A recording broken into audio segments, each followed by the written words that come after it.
Dear students, welcome to science academy. आज हम सीखेंगे chapter 10 electricity and magnetism.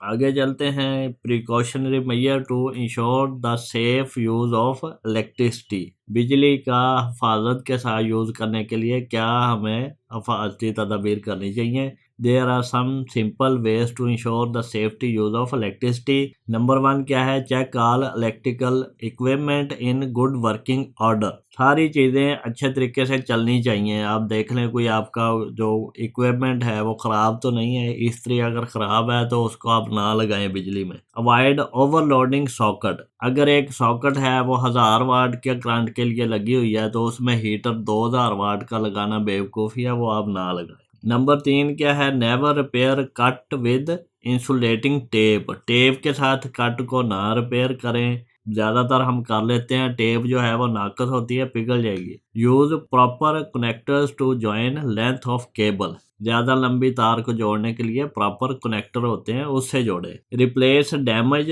Sections of cable completely. जो हमारी तारें ख़राब हो गई हैं उसको पूरा का पूरा ही चेंज कर दें। यही एक सेफ्टी मेजर है।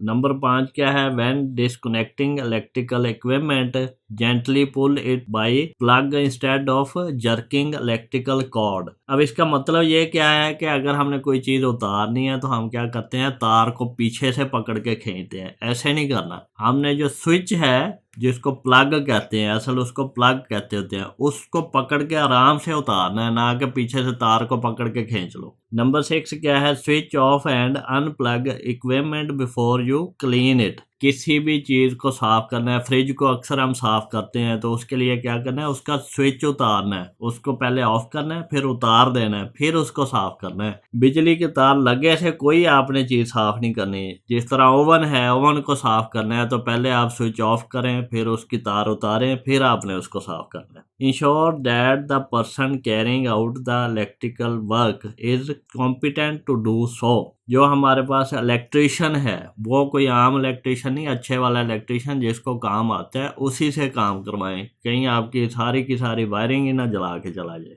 Always use circuit breaker or fuse in circuit with appropriate current rating. अब ये बड़ी अहम चीज़ है, अप्रोप्रिएट करंट रेटिंग।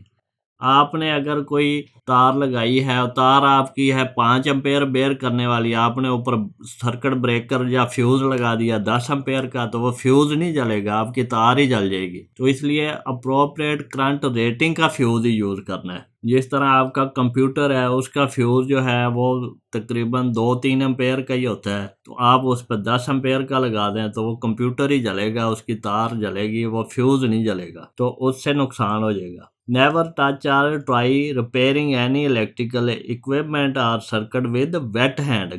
गीले हाथों से आपने किसी चीज़ को टच नहीं करना, बिजली वाली को, ना उसको रिपेयर करने की कोशिश करनी है। Always use insulated tools while working.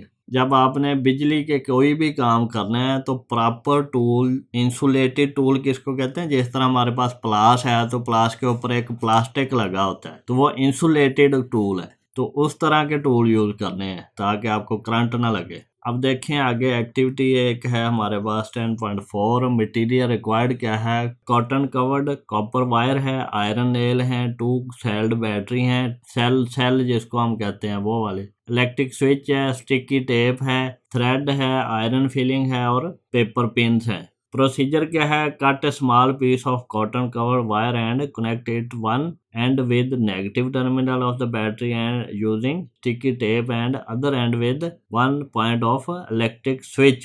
Number 2 क्या है? wind a long piece of cotton covered copper wire around an iron nail forming a coil. ये आगे तस्वीर बनी हुई, इसमें आपको दिखाता हूँ। connect one end of the coil with positive terminal of the battery and its other end with second point of electric switch. Suspend the coil with help of a thread tied to its center as shown in figure. अब यहाँ पे देखें, ये figure में हम ये सारा process देखते हैं कि ये क्या किया। एक हमने ये धागा ले लिया, धागे के साथ हमने कील के ऊपर वायर को कॉइल की तरह ऐसे ऐसे घुमा के बांध दिया है, और एक हमने यहाँ पे वायर का एंड जो है वो बैटरी से लगाया, दूसरा लगाया, दरमियान में एक हमने स्विच लगा दिया ऑन ऑफ करने के लिए। और ये हमारे पास लोहे की कील है। अब हमने करना क्या है, इस स्विच को ऑन करेंगे और जो लोहे की पिन्स हैं वो इसके करीब लाएंगे तो वो इसके साथ चिपक जाएंगी जैसे मैग्नेट के साथ चिपकती हैं। इसका मतलब ये क्या है कि जब भी इस तरह की तार जो कॉइल बना के हमने लगाई है इसमें से करंट पास करेगा तो वो मैग्नेट बन जाएगा, इस लोहे की कील को मैग्नेट बना देगा। इसका मतलब है कि जब भी करंट पास करेगा किसी भी तार से तो वो मैग्नेटिक फील्ड पैदा करता है, उस जो वायर है उसको एज ए मैग्नेट बना देता है। Turn the switch on and bring some paper pins near one end of the nail. Paper pin will stick to the nail. This show that the nail has become magnet. अब क्या है, जब भी current pass किया तो जो ये कील है ये मैग्नेट बन गया। Now turn the switch off.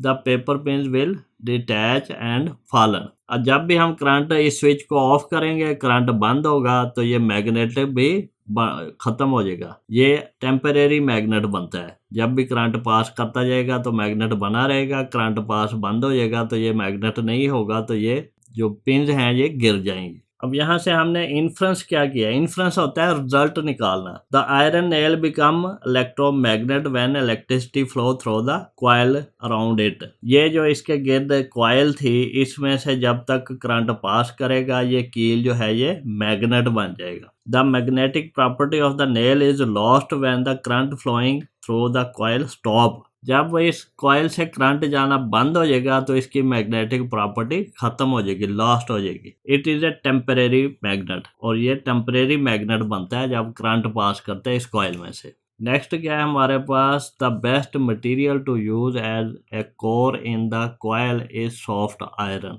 ये जो हमने कॉइल बनाई है कील के गिर्द उसके लिए जो अच्छा मटेरियल है वो नरम लोहा है। It is so because it is easily magnetized and loses its magnetism when the current in the coil is turned off. ये क्यों करते हैं हम, क्योंकि ये आसानी से मैग्नेट बन भी जाता है और जब करंट ख़त्म करें तो ये मैग्नेट ख़त्म भी हो जाता है इसमें। As the current flow through the coil, a magnetic field is produced which organizes the tiny magnets within the iron and makes the magnetic field stronger.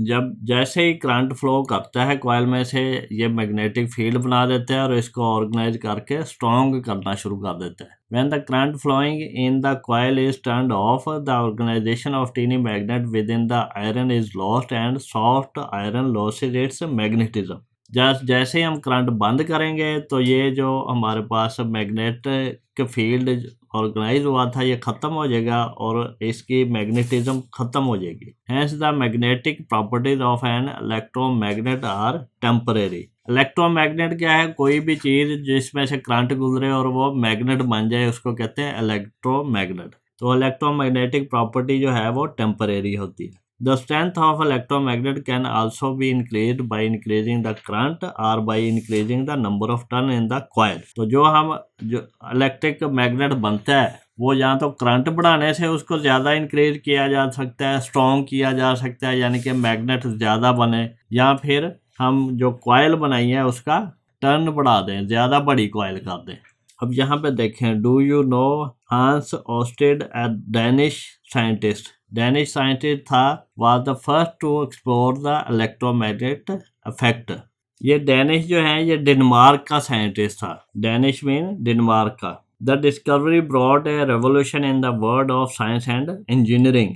ये जो डिस्कवरी थी इलेक्ट्रोमैग्नेट की इसने साइंस और इंजीनियरिंग में बहुत ज़्यादा रेवोल्यूशन यानी कि तहलका मचा दिया बहुत ज़्यादा। इसके बाद इसके यूजेस हुआ, इसका इस्तेमाल, और इस पर काफ़ी चीज़ें बनी। ये जो हमारा जो मोटर है या इलेक्ट्रिक जनरेटर है वो इसी वजह से पॉसिबल हुआ कि वो इलेक्ट्रोमैग्नेटिक इफेक्ट जो हम यूज़ करते हैं ये उसी प्रिंसिपल पे चलती है। अब यहाँ पे देखें सोचने की चीज़ें क्या है। We have learn that magnetic force through work through the paper, can it act through other material also. क्या ये दूसरे मटेरियल से भी एक्ट कर सकती है। You can test different material like plastic, aluminium, steel etcetera. Etcetera का मतलब होता है वगैरह वगैरह। By keeping their sheets one by one between the magnet and paper clips. हमने ये देखा है कि मैग्नेट जो है वो पेपर से तो पास कर जाता है मैग्नेटिक फील्ड, क्या ये प्लास्टिक से, एल्युमिनियम से, स्टील से पास करता है या नहीं, इसको चेक करने के लिए आप यूज़ कर सकते हैं